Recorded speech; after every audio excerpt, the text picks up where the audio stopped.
What's up, y'all? Before this video start, I want to let y'all know I am trying a new way of like showing off my videos. So that's why there is gameplay in the background, and it's just me trying something. I want to see if it works, if I like it. So far, I liked editing it. It was easier editing it, but yeah, so far this is just a little tryout thing. Let me know if y'all like it. If y'all do, I'll keep doing it. You know what I mean? I'm out. Let's get right into the video. Oh. Why you bald? Why you asking a dumb question like that? Why you bald? Santos Escobar. Billy Ray Cyrus. This is AJ Styles. AJ. Man, I'm gonna need everyone to like this video and subscribe right now. I'm gonna make Lil Slime come get you. You don't want Lil Slime to come get you, because when he get you, it's gonna get wicked. What's up, YouTube? Today we gonna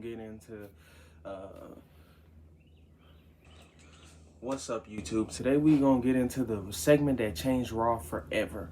Like, I mean forever. I think this segment really is era changing. I think this Raw is era changing, but this segment is what really made people pay attention. So starting off that Raw, we pretty much had Cody Rhodes come out to start a promo. The Rock made a surprise appearance, whispered in Cody's ear, and left.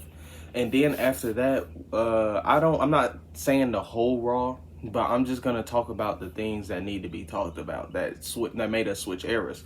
And so then that's when we get the famous CM Punk segment. Everybody knows when CM Punk is on the mic, literally just on the mic, something crazy is about to happen. That's exactly what happened. It's one of them things where I didn't think it was gonna get crazy, and they showed me how to use the word crazy. So CM Punk come out. He starts talking about how, hey, I can't fight, but I can use my mouth. Drew McIntyre come out. Drew McIntyre come to the ring. You know him and CM Punk are going back and forth the whole time. Come on, man. You see? Yeah, that's what I deal with. So if he does it one more time, I might have to end the clip.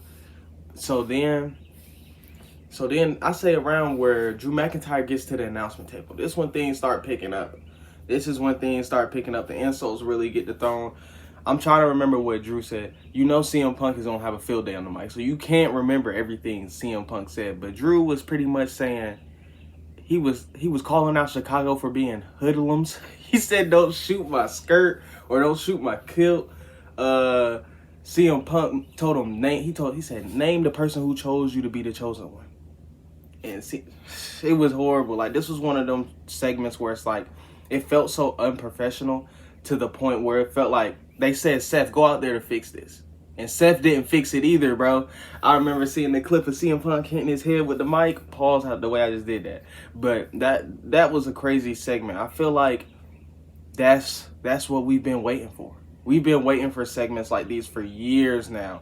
And now that we got it with CM Punk out of all the people, you know what I mean? It's one of those things where it's a feel-good moment. CM Punk it looks like he's having fun.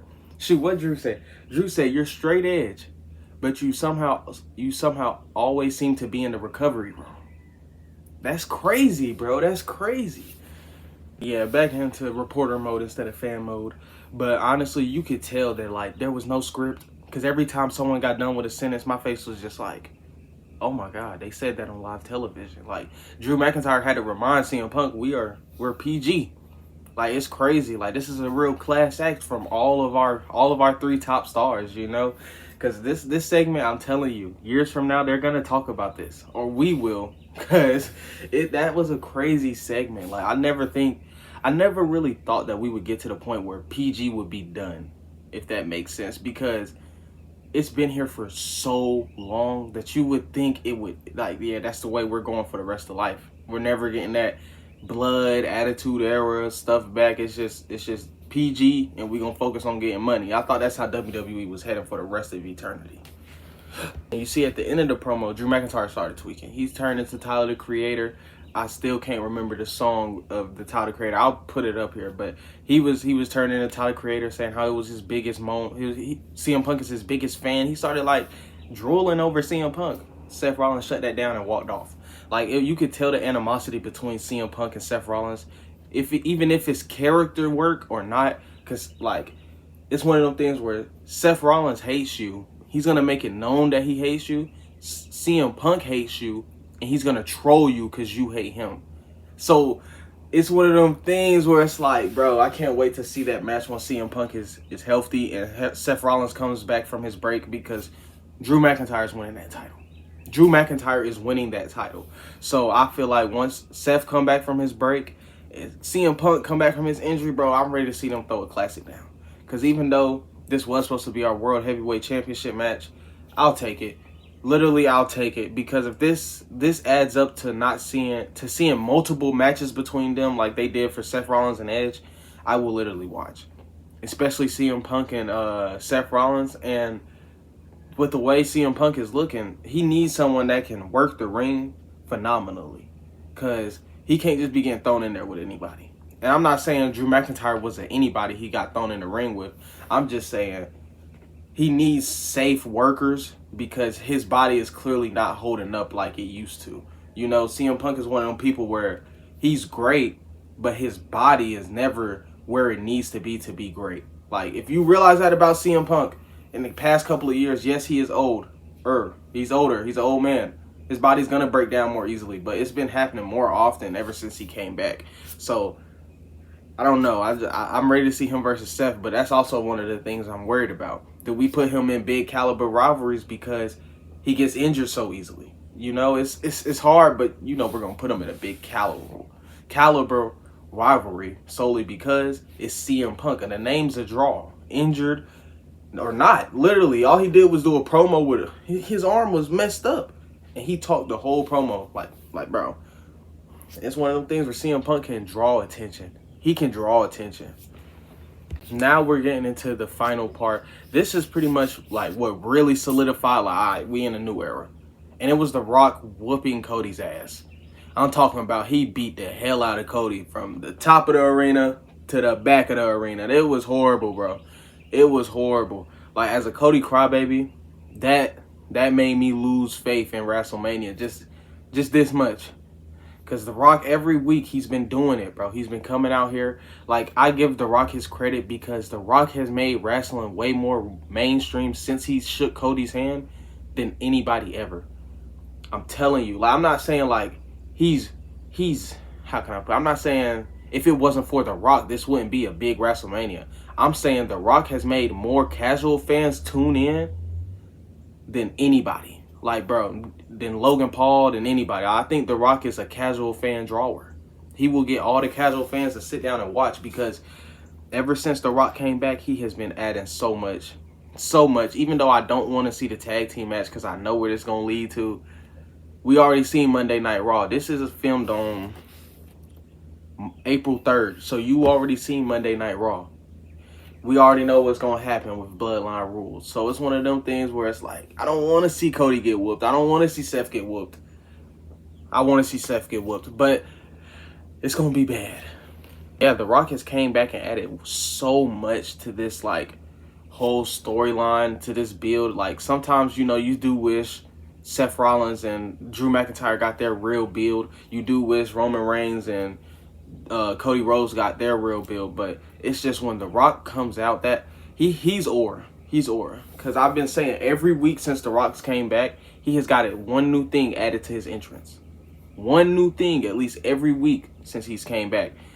He's truly the final boss. And that's why it's my thing that will live on in my head forever is the We Want Cody movement was orchestrated by the WWE. Because every time someone else tries to get a movement, it don't go as big as the We Want Cody movement. That movement was planned down to the bone. And some of us are starting to realize it, and some people just don't care. But I'm starting to realize. I think mid-trend, I was like, this might be orchestrated by the WWE. TKO. Because there's no way. And then, like, they try to do We Want Gable or just other hashtags. They be like, this better blow up like the We Want Cody one, and it doesn't. You get what I'm saying? Something had to be orchestrated. The boost had to go very high for some of them tweets. WWE was boosting them tweets.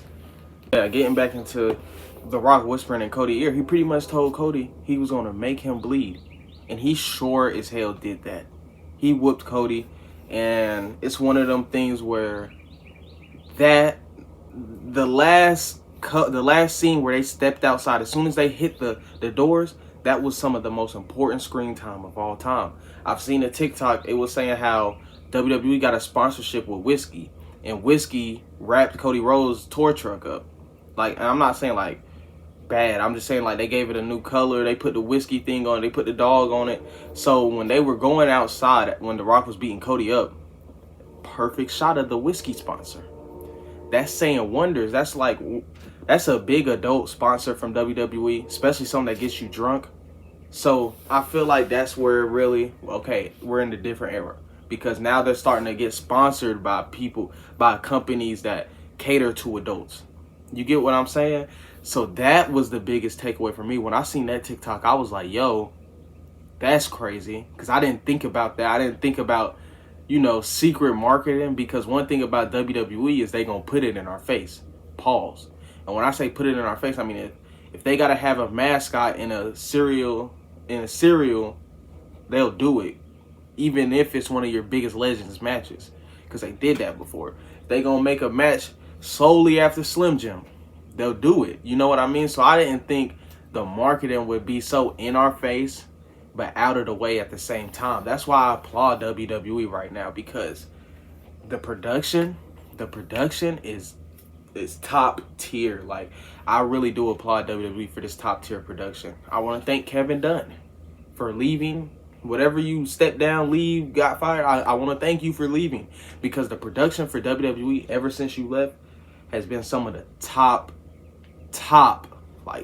tier production levels ever. Like the camera angles, the backstage segments is some of the best things that make WWE feel like an actual sporting event. Like, especially them camera angles. I remember having to wait till pay-per-views to get to see good camera angles like them.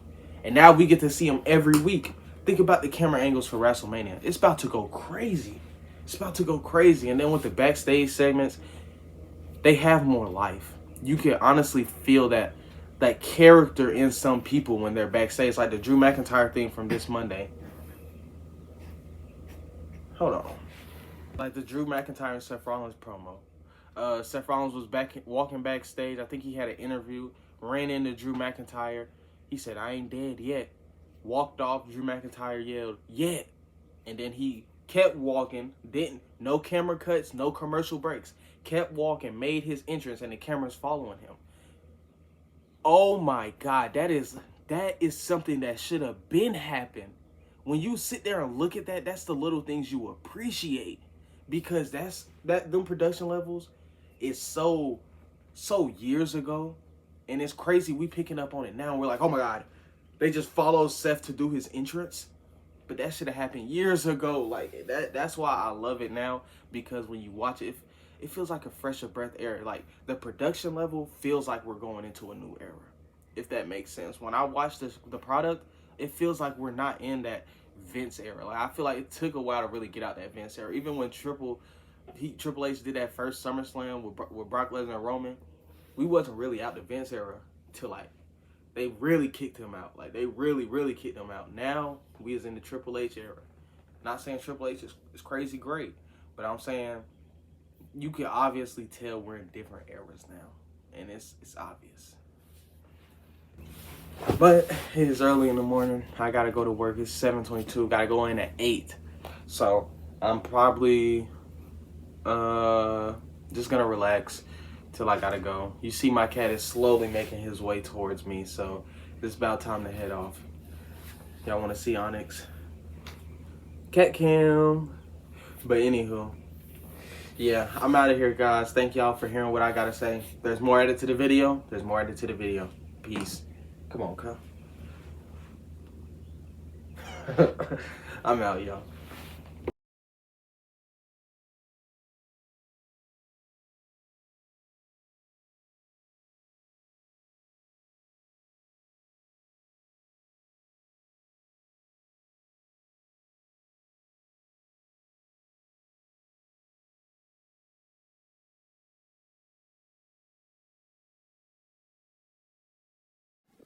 You thought we forgot about you. No. You ain't like or subscribe.